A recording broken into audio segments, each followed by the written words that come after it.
POTV Go app එක දැන්ම දාගන්න. POTV Go SLT POTV TV බලන හොඳම විදිහ.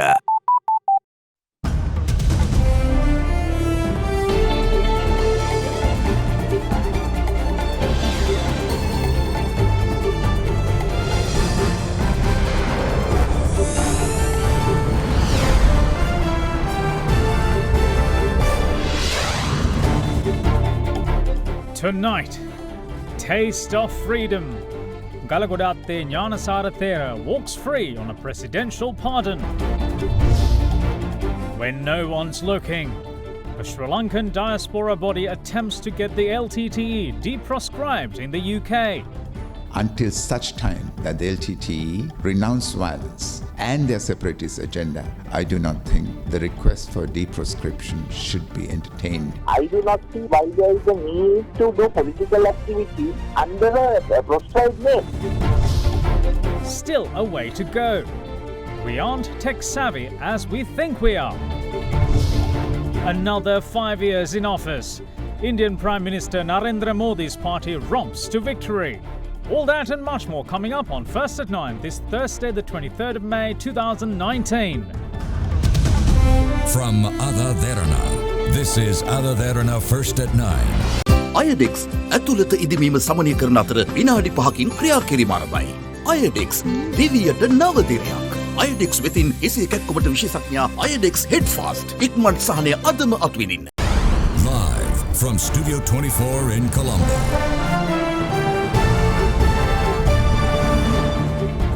Good evening and welcome to First at 9. I'm Dhamik Eknaik. Now, with the focus of the entire country fixed on the aftermath of the Easter Sunday attacks, some LTTE sympathisers in the UK are attempting to get the ban on the terrorist group lifted. The Sri Lankan diaspora body, calling themselves the Transnational Government of Tamil Eelam, calls for the deproscription of the LTTE on the grounds that the outfit is no longer active, whilst also claiming that it hinders other non-violent political activities of Sri Lankan Tamils. When we put the question to experts in law and international relations, the answer was that there is no need for any entity to engage in politics under the banner of a proscribed organisation. An LTTE sympathising Sri Lankan diaspora dubbed the Transnational Government of Tamil Eelam, which describes itself as a government in exile, has challenged the UK's proscription order imposed on the terrorist organisation in a petition to the country's Home Office. Earlier this year, a plea sent by the group to reverse the ban on the LTTE was turned down. The latest case will be heard before the proscribed organisation's Appeal Commission, an independent tribunal specially constituted for this purpose under the UK's Terrorism Act 2000. The TGTE argues that the ban on LTTE is misperceived as a ban on advocacy for the establishment of a sovereign state of Tamil Eelam, and as a result it has a chilling effect in the people's participation of the TGE's political work towards that goal. It is said that the UK government is seeking to have much of the evidence heard in secret, a proposal the TGE opposes on grounds of transparency. Representatives of the TGTE say that there is no longer any reason to continue banning the LTTE, claiming that it has a negative impact on peaceful advocacy of the sort promoted by the TGTE. We put the matter to former Foreign Secretary Dr. Palitha Kohana.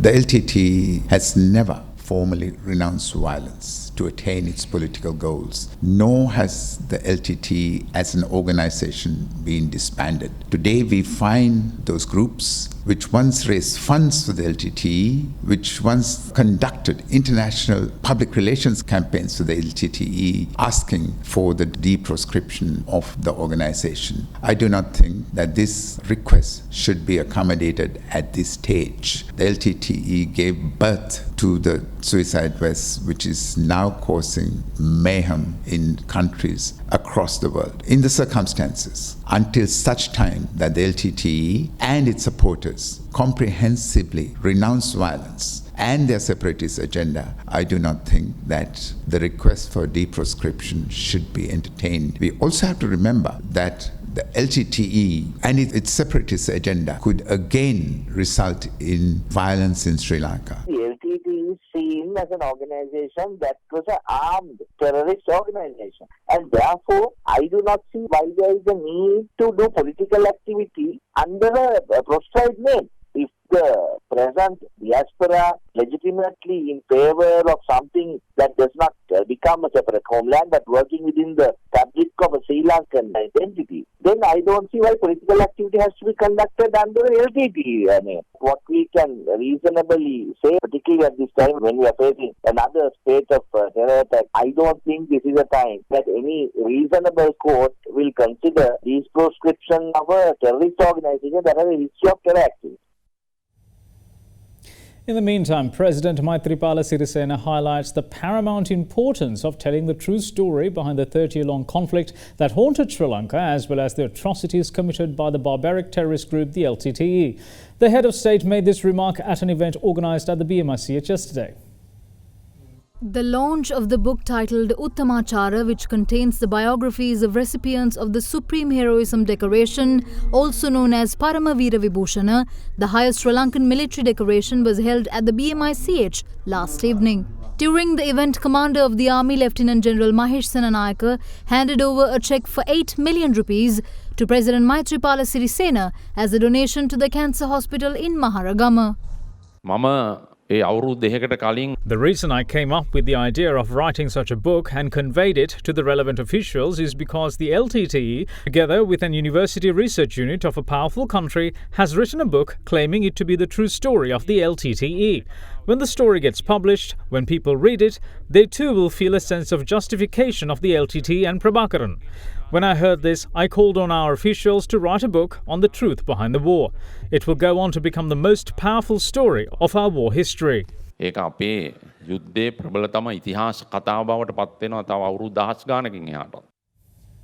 Now moving on with other stories, Venerable Galagodatte Gnanasara Thera was released from the Valikada prison today upon a pardon by President Maithripala Sirisena. The General Secretary of the Bodhibala Sena was arrested in 2016 over contempt of court charges. Supporters gathered near the Valikada prison where Gnanasara Thera was serving his jail term at 3 p.m. expecting his release. General Secretary of Bodhibala Sena, Venerable Galagodatte Gnanasara Thera, was jailed in August last year for 6 years after being found guilty of contempt of court over his conduct during a court hearing regarding the case of missing journalist Prageet Egnaligoda. The Attorney General had filed the case against Gnanasara Thera following a petition submitted to the appeals court by the former Homagama magistrate and current Colombo Chief Magistrate Ranga Disanayake. On 8th of August last year, Gnanasara Thera was convicted of 4 contempt of court charges and sentenced by the appeal court to 19 years of rigorous imprisonment to be completed within 6 years. The verdict was delivered by the President of Court of Appeal, Justice Preeti Padman Surasena and Justice Shiran Gunaratna.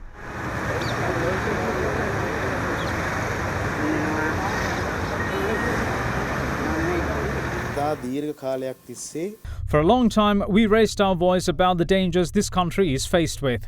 We were subjected to a lot of disgrace as a result, but it transpired that we were correct.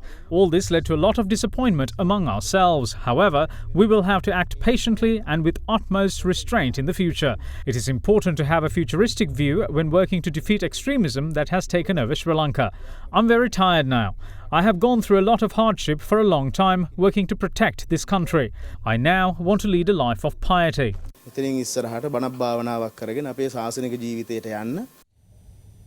Leader of the opposition, Mahinda Rajapaksa, alleges that the government is attempting to let the allegations levelled against Minister Rishad Badiuddin die down. He made this remark speaking to media following an event organised in Colombo for SLPP party activists of North and East today. Neither the North nor the East have been developed in addition to what was done during our tenure. We constructed all the bridges in the East and we even built a road all the way to Kinya.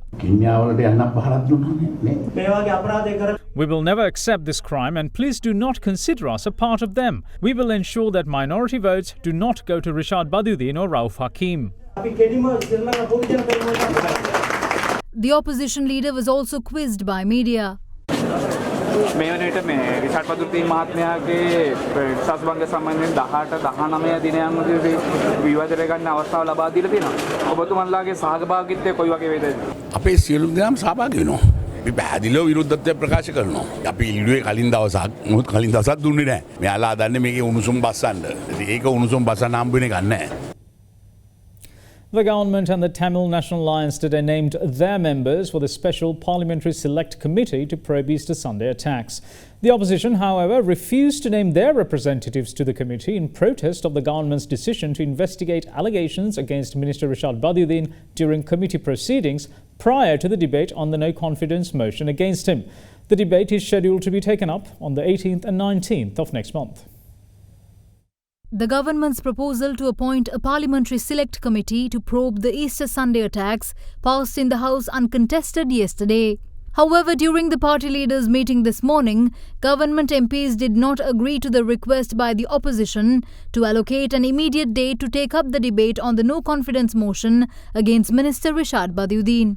The government MPs instead suggested that the debate be taken up on the 18th and 19th of June after the Parliamentary Select Committee report on allegations against the minister is handed over in the next 2 weeks. Heavily criticizing these developments, members of the joint opposition refused to name their members to the new Select Committee and walked out of the party leaders' meeting. Leader of the House Lakshman Kiriyalla expressed these views regarding the matter. There are 12 vacancies in the Select Committee. We don't have the right to name members for the opposition. The SLFP didn't even sign asking for a Select Committee. We don't understand what their stance is. I want to suggest to the Speaker that media be allowed to cover the proceedings of the committee. As the UPFA and the SLFP, we have decided not to participate in this Select Committee. We see this as a committee appointed to bury all problems. However, the Speaker later informed the Parliament of members appointed to the new Select Committee who represent the TNA and the government. I would like to inform that following MPs have been appointed to the committee chaired by Deputy Speaker Ananda Kumarasiri. Ministers Rauf Hakim, Ravi Karunanayaka, MPs Field Marshal Sarath Fonseca, Kavinda Heshan Jayawardena, Professor Ashu Marasinha, Dr. Jayampati Vikramaratne and M.A. Sumandiran.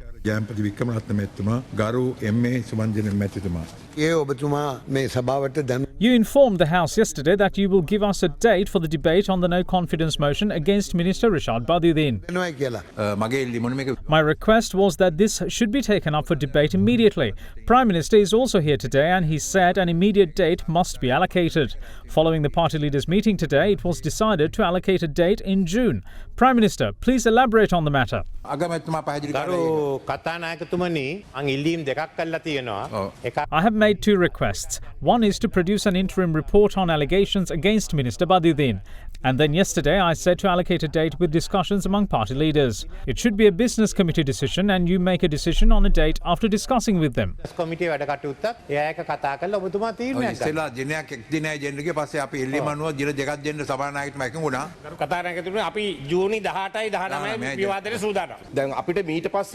Our next parliamentary week will start on the 4th of June. So we suggested that all work mentioned in the parliamentary agenda on the 6th and 7th of June can be taken up on the 4th itself so that we can allocate those 2 dates for this debate.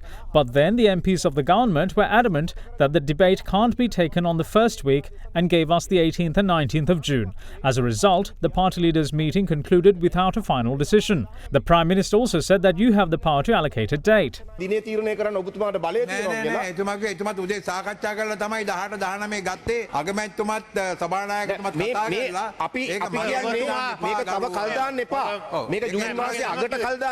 මම කිව්වේ සම්ප්‍රදාය හැටියට business කොමිටි එක්ක සාකච්ඡා කරලා තමයි ඔබතුමා තීරණය කරන්නේ. නෑ ඔබතුමා කොච්චර කිව්වද එතන දිනේ වෙනස් කරන්න බෑ කරු මන්ත්‍රීතුමා. මේ විශ්වාසභංග යෝජනාව 18. The debate will only be postponed if we take it up on the 18th and 19th. The Prime Minister claimed that an interim report will be produced by the Select Committee. What they're trying to do is clean him up through that report. We will not let that happen. We ask for the 6th and 7th to be allocated for the debate. අපි ඉල්ලා හිටනවා 6-7 කියන දවස් එක දෙන්න කියලා. 8-19 ඒක කරන්න ඕනේ. ජූලි වෙනකන් කල් දෙන්න බෑ. ජූලි මාසයේ අවශ්‍ය කරන්න ඕනේ. ඒ වගේම තේරෙන කාර්ක සභාව වෙනයි විශ්වාසභංගයේ යෝජනයි. පාර්ලිමේන්තු සම්ප්‍රදාය අනුව දින නියම කරන්නේ ආණ්ඩුව. හොඳයි. විපක්ෂයේ දින නියම කරන්න බෑ. අපි ආණ්ඩුව. ගරු අගමැතිතුමාගේ ප්‍රකාශනය අනුව අපට තේරුණේ මේ තේරීම් කාරක සභාවේ ගරු රිෂාඩ් බදුදීන් ඇමතිතුමාගේ කාරණය පිළිබඳව විභාග කරනවා කියලා. නෑ කරුණු දෙකක් අපි මේ අපි ඔබතුමාට කියන්න කැමති අපි මතු කරලා තියෙන කරුණු අපි ඔතන සාකච්ඡා කරන්න එන්නේ නැහැ. එන්න ඒක 17 සහභාගී වෙන්නේ නැහැ නේ. විශ්වාස භංගයකට දිනේ දෙන්නේ ආණ්ඩුව. It is the governing party that allocated date for the debate on a no-confidence motion. So the governing party will do so. But as per usual traditions, priority must be given to a no-confidence motion against the government over a motion against a minister. විශ්වාස භංගයට ප්‍රමුඛත්වය දෙන්න ඕනේ කියලා. හරි අනුකුමාර ජනමැතිතුමා Requests continue in Parliament as well as at the party leaders' meeting that the no-confidence motion against Minister Badruddin be given prominence. So let's do that. We can't instead work according to the whims and fancies of the Prime Minister. We must support every aspect that increases our foreign reserves. There is a very dangerous thing we see now, which is that all companies that contribute to our foreign reserves are under threat and false rumours. This morning I got to know that Hemas Holdings PLC has come under such scrutiny. It has invested a lot in the tourism industry, given jobs to locals. All companies which bring us foreign reserves, such as Brandix, must be protected. It will be a disaster if racism infiltrates the country's economy. US Ambassador to Sri Lanka, Lankas Teplitz, today highlighted that the controversial acquisition and cross-servicing agreement, in fact, concluded with the previous government. It has been controversial because the agreement paves access for the US military to enter Sri Lankan territory and to bring in food, water, clothing, weapons and ammunition. The US Ambassador, however, said that this agreement can only ensure stronger defence and security relations. US Ambassador to Sri Lanka, Elena B. Teplitz, called on the chief prelates of Malvatta and Asgiri chapters in Kandy today. She then responded to questions raised by journalists.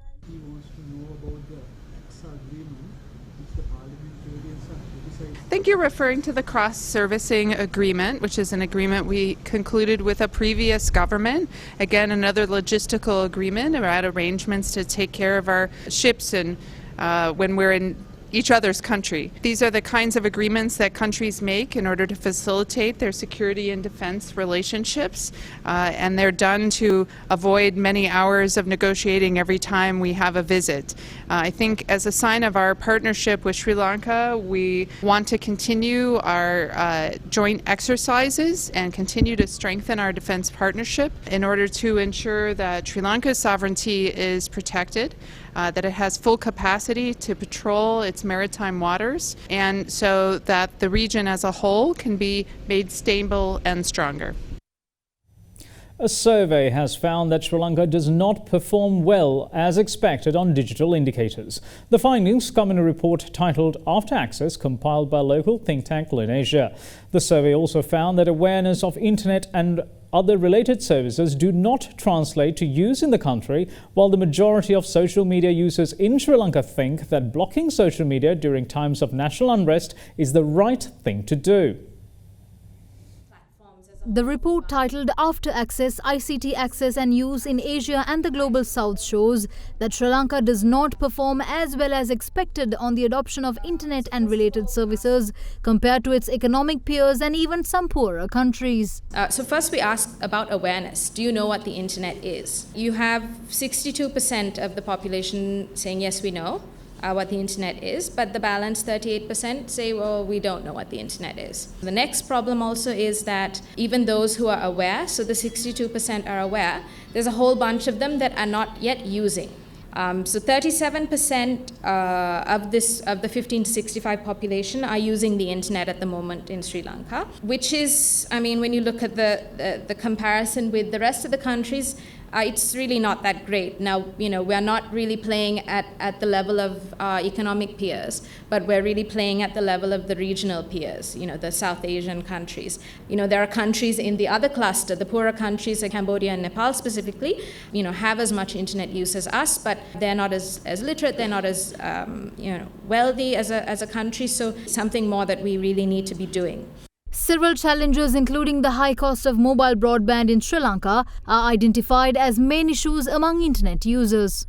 So the UN Broadband Commission they have an affordability target for 2025, and they say that by that time, 1 gigabyte of mobile broadband should cost no more than 2% of monthly income. And when we look at the cost of 1 gigabyte in Sri Lanka, as a whole, we meet the target already. But then when we do the decile breakdown, so we look at the poorest to the richest 10% of the population, essentially for 60% of the population, a gigabyte of broadband is not affordable. In fact, for the poorest group, it's more than 7%.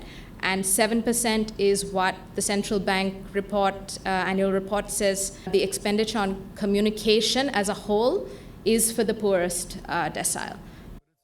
There seems to be a trend where internet awareness is not converted to actual use of both internet-related as well as e-commerce services. 70% of the Sri Lankan internet users aged 15 to 65 say they had heard about platforms for buying or selling goods and services online. This was the highest reported number among the Asian countries included in the After Access surveys.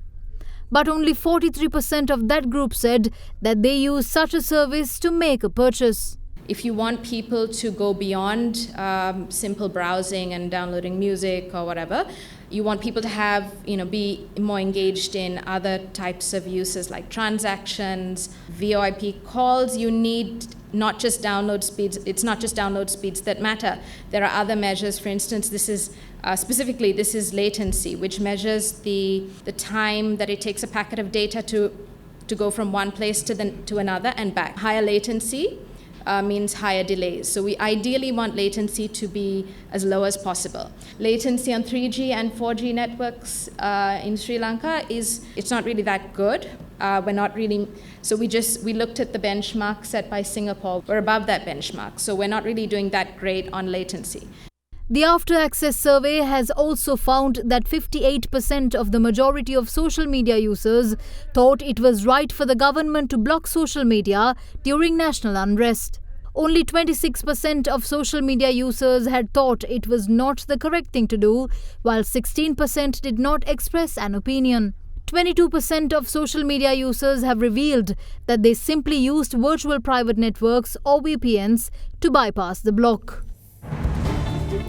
We have China's response to India and Japan possibly being involved in developing the Colombo port. Stay tuned.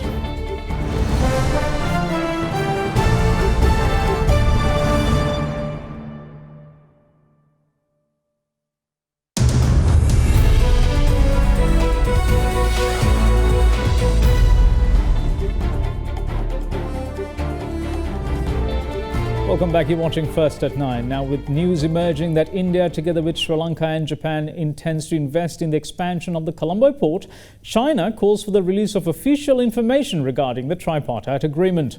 The country believes that it will help regional countries better understand relevant policies and measures.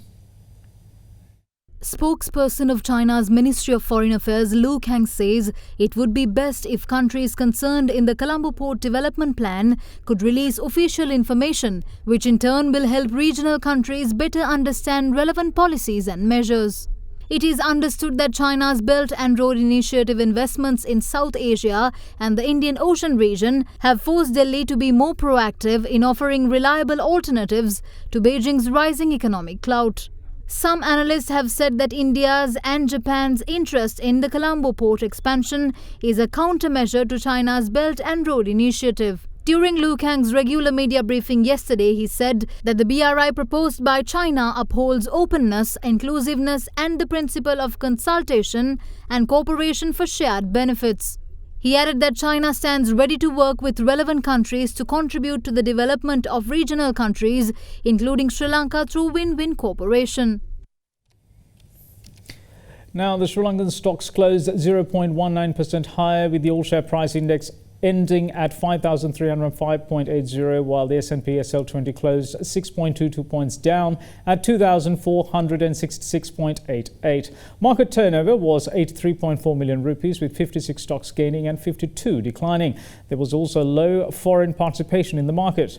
We now have Achudan Srirangan from First Capital Holdings with a brief report.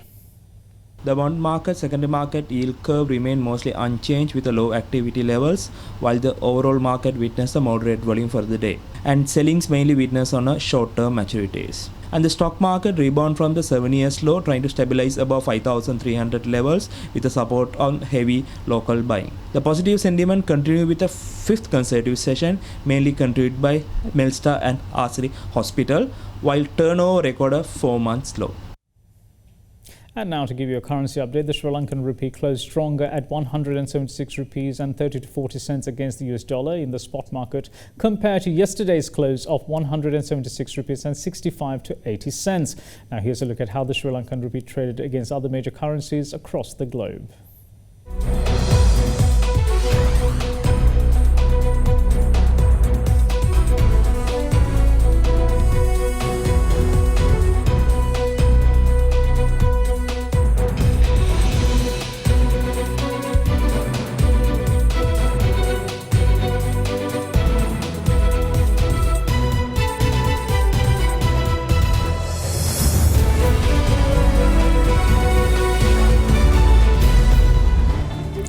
We'll be taking a look at news from overseas on the other side of this break. Stay tuned.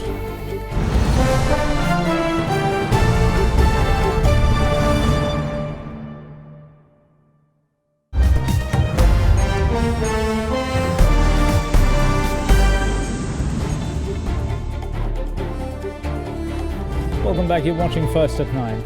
Now, Indian Prime Minister Narendra Modi has secured another 5-year term in office after a landslide victory in the general election. Results so far show his Bharatiya Janata Party is on course to win around 300 of the 543 elected seats in Parliament. The main opposition alliance, headed by Rahul Gandhi's Congress Party, is yet to concede. Over 600 million people voted in a marathon 6-week polling process. The vote had been widely viewed as a referendum on the Prime Minister's Hindu nationalist politics. Partial results show that Modi has not just exceeded exit poll predictions, but has also won a larger share of the vote than the 2014 elections.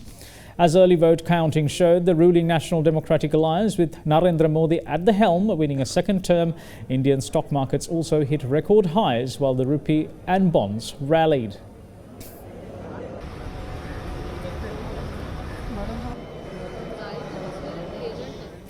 Indonesian police meanwhile fired water cannon and rubber bullets at protesters trying to breach barbed wire barricades last evening as demonstrations over the outcome of the presidential election hit the capital for a second night. Protesters gathered outside the election supervisory agency in central Jakarta, setting fire, throwing objects towards the police. Many left peacefully, but as night fell, others hurled firecrackers and various objects at officers as they tried to breach the barbed wire separating them and the police. Police responded with rounds of tear gas, rubber bullets and water cannon.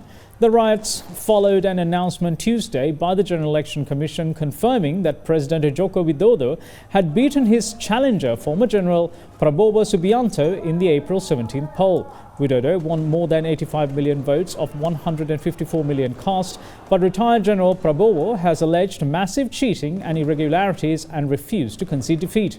Independent observers, however, say the poll was free and fair.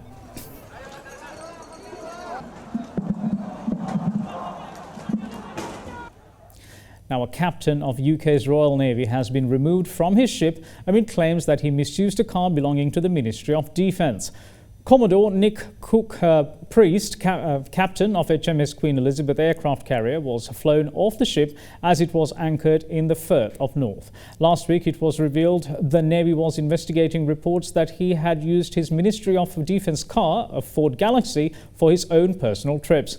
Anyone who has use of an MOD vehicle can only use it for official business, with each mile needing to be recorded. But it is told that thousands of miles on the clock of Commodore Cook-Priest's vehicle have not been accounted for.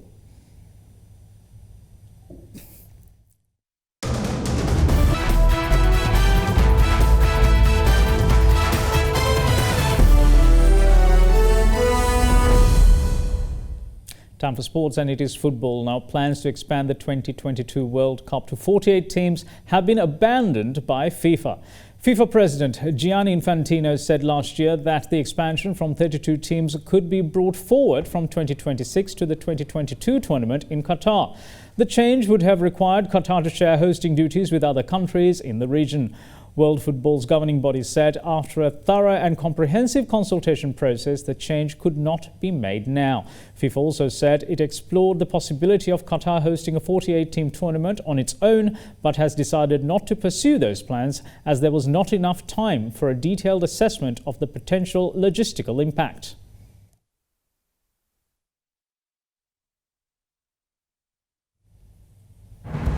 And that's it from all of us here at First at 9. Thanks for watching.